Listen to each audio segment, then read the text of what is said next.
What's good, everyone? This is V.K.O. here with another astrological interpretation. Today, we're going over the sun in the eighth house. First and foremost, we need to discuss what the sun, astrologically speaking, symbolizes, which is a person's identity, their unequivocal ego, so to speak, and the progression through which the theme of the polarity of the sign and house the sign happens to be embodying at a given time. Solemnly, the sun shows us areas where the spirit is learning to be independent and utmostly should learn to be the most independent, where he or she should fulfill his or her potential, differentiate themselves from others, and shine and soar. The position of the sun may tell us which profession would best suit the character of an individual. The eighth house, astrologically speaking, happens to be a house of regeneration, power, and death.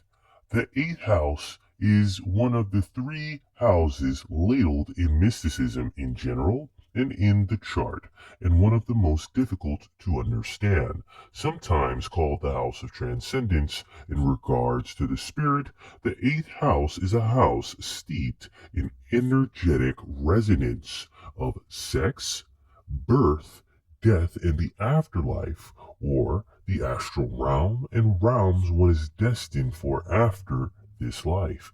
The eighth house is a house of legacies and what one inherits from the dead, both monetarily and spiritually.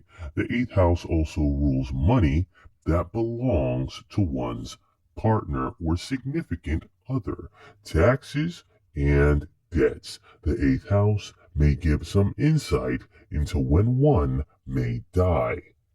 Surgery and surgical elements are also governed by the eighth house, as this is a house of regeneration. This is arguably the most potent house within the typical 12 sign chart of Western astrology, as it is draped in occult, psychic powers, and esoteric wisdom. The sun in the eighth house, astrologically speaking, is the luminary of individuality and vitality. That's what the sun is. But the sun in the eighth house is or will produce a native who will have profoundly philosophical and very potent insights. The benefit may be that for them, maybe that they benefit from a great inheritance from the family or their spouse in one manner or another. There is a possibility of one achieving great acclaim and notoriety after death, or when one is near death or their death bed.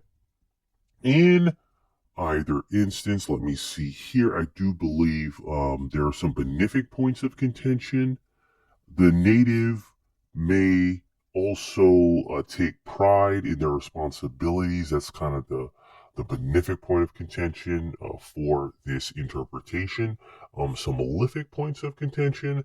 The native's father may die very early on in their life, or when one is, all not necessarily all grown up, but when one marries someone, their respective spouse, namely the husband or whoever's the more masculine figure betwixt the two, will seamlessly die at the very, we'll say, onset of a new youthful marriage or relationship that's like about to take off as a marriage. Like maybe like someone's your fiance, they're about to become your husband, and then they die. Something along those lines is the malefic points of contention. In either instance, this has been V.K.O. Kirkafast here with another astrological interpretation. I hope you guys have a wonderful day. Thank you for listening, liking. Don't forget to subscribe and comment. I hope everyone has a wonderful day once again, and I'm out.